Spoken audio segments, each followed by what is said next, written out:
Haleellaa hidhattoonni faannoo naannoo Oromiyaa godina Shaawaa Kaabaa magaalaa Mandiidaatti raawwataniin lubbuu namoota darbuu himan. Jiraata magaalaa Mandiidaa maqaan isaa Kineeram gaafate lakkoofsi hidhattoota magaalicha seenanii 300 akka ta'e odeeffachuu hima. Kaleessa naannoo sa'aatii 5tti kan eegale. Sana booda dhukaasatu ture. Naannoo nama lama qaama nageenyaa keessa kan ajjeesan jira. Amma garuu qaamni nageenyattis galeera waan ta'eef makalaakaa muraasa isaati. Isaanis gadhiisanii deemaniiru amma nageenyaan akkuma hamtuu jiru. Tajaajilli tokko cufaanis jira suuqiinis kunis kan bakkanamee jira muraasni isaa kunis cufaan jira. Kaleessa garuu amma dhukaasni guutuu magaalattiitti ture moo naannoo kam faatti ture? Akkuma seenanii magaalaa naannanii dhukaasaa turanii waliigala isaa guutuu magaalichaatti deemanii sakatta'anii dhukaasaa turan.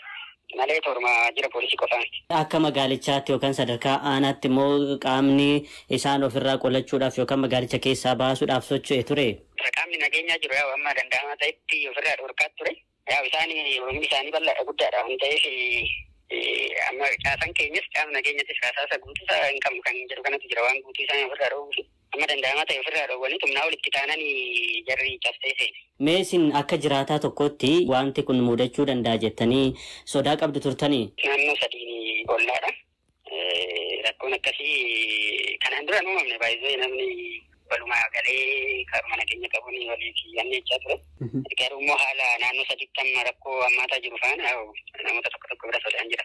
Hidhattoonni kun ganam naannoo sa'aatii 4tti gara magaalicha seenanii jedhe itti gaafatamaan waajjira kominikeeshinii aanaa Abichuuf nyaa obbo Abdataa Hayilee. Haleellaa kanaan lubbuun miseensota poolisii Oromiyaa 2 fi lubbuun barataa 1 darbu Waayilkeen Habtaamuu Xibaabutti hime. Odeeffannoo qabnuun konkolaataa 3 baay'inaan qabatamaatti kanan ofii kiyyaaf jedhuutiin arge toora nama dhibbaan ta'a. Mee hidhattoonni kun meeshaa waraanaa ulfaataa yookaan immoo kan garee hidhachuu isaanii fa'aa odeeffannoo dhageenye dhugaadha wanti kun?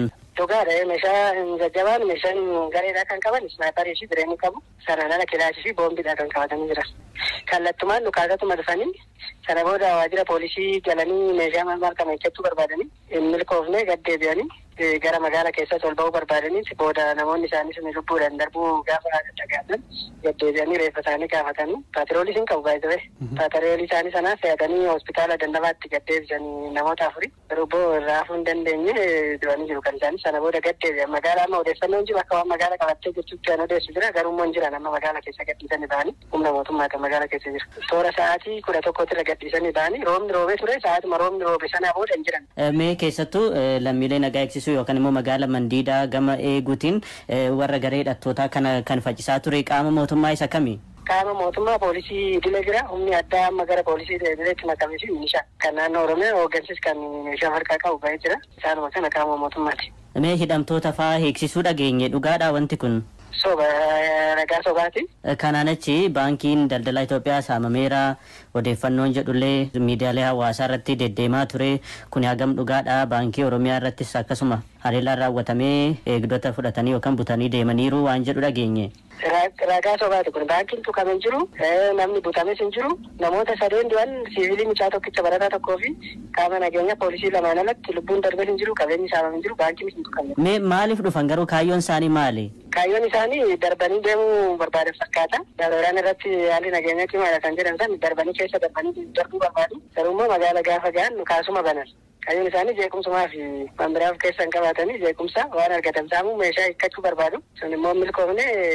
Mee yaaddoo nama uummata bira jiru maali? Sinoo yaaddoo qabdu tarii hariiraan kun deebi'uu danda'a yaaddoo jedhu. Yaaddoon jiru amma isaanii godatti toora dannabaa kanatti wal gumeessaa jira kan jedhu odeeffannoo bilbilaatiin hin qabna. Amma hawaasa biraayis nu biraayis yaaddoon kan jiru qaamni nageenyaa kun akka as turuu danda'uu fi humni dabalataa akka dabalamuu fi qabuudha kana yaaddoon jiru. Tole Abdataa baay'ee ulfaadha. Lammiileen nagaa lubbuu dhabuu maddeen himan buufanni televezyiinii fi reediyoo naannichaa tamsaas dhaabuu jiraatonni magaalichaa dubbatan waan jiraatotaa fi ogeessota fayyaa irraa BBC afaan Amaaraa iyyafatee hirpha gammachuu akkanaan qopheesse. Walitti bu'iinsa humnoota nageenyaa mootummaa fi hidhattoota gidduu naannoo Amaaraatti itti fufeen lammiileen nagaa lubbuu dhabuu maddeen hospitaalaa fi jiraattonni BBC'tti himan. Hakiimni hospitaala Falaga Hiyoot magaalaa Bahar Daar irraa BBC'n dubbise erga walitti bu'iinsa eegalee lammiileen nagaa hedduu rasaasaan rukutamanii gara hospitaalaa dhufuudha himan. Miidhaa dhaqqabe lakkoofsaan ibsuun ni rakkisa. Reeffa hedduutu gara hospitaalaa seenaa jira jechuun dooktarri maqaan isaanii akka dhaamuun feene BBC'tti himan. Akka ogeessa fayyaa kanaatti lammiileen nagaa walitti bu'iinsa kanaan miidhamaa jiru. Hospitaalaan ala guyyaa wixataa magaalaa Bahar Daar bakka Abbaa Imaadoo jedhamutti bataskaana Kidaana Miratii keessatti namni kadhannarra turan qawwee dhuka'een rukutamuu arguu himan. Hakiimni hospitaalichaa biroo maqaan isaanii akka hin eeramne gaafatan magaalattii keessa walitti bu'insi erga mudate kanneen rasaasaan rukutamanii gara hospitaalaa dhufan lammiilee nagaa ta'uudha ibsu. Akka ogeessi kun jedhanitti kanneen miidhaman keessaa daa'imman waggaa 5, maanguddoota akkasumas dargaggoonni illee keessa jiru. Magaalattii keessa tajaajilli geejjibaas ta'e ambulaansiin waan hin jirreef namoota miidhaman gara hospitaalaa kan seenan sireen baatamanii ta'uu ibsan. Rakkoo nageenyaarraan kan ka'e namoota wal'aansarra jiraniif dhiiga dhiyeessuun rakkisaa ta'uu ibsaniiru. Bakkeewwan naannichaa biroo Dabra Biraanee fi Gondar dabalatee walitti bu'insi keessatti adeemaa jirutti lammiileen nagaan miidhamuu gabaafameera.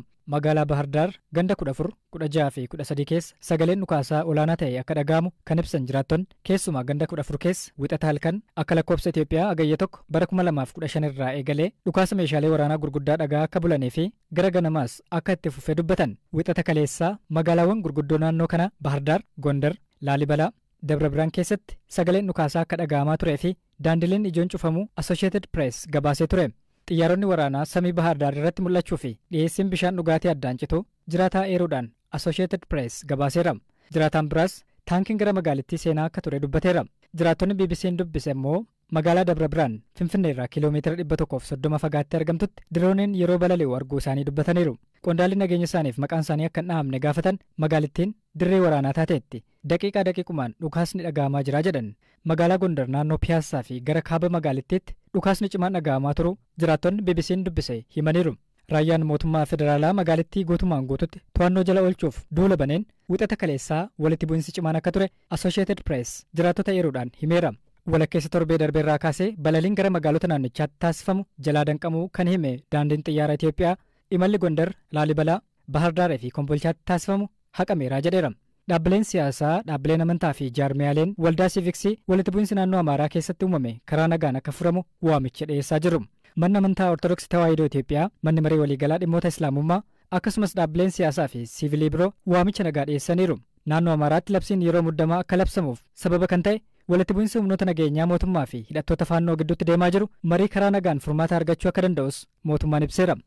Jeequmsi gareen finxaleeyyii fi saamtota aangoo dheebotan hidhannoon deeggaramanii naannicha bakka tokko keessatti uumaman ag tokkootti tasgabbaa jiraa jechuun mootummaan naannoo Amaaraa ibsa galgal kan baasen ibsa. Tarkaanfii raayyaan ittisa biyyaa garee finxaleeyyii kanarraa fudhateen magaalonni hokkara keessatti uumamanii turanii nagaatti deebi'ee jiraa jedhu.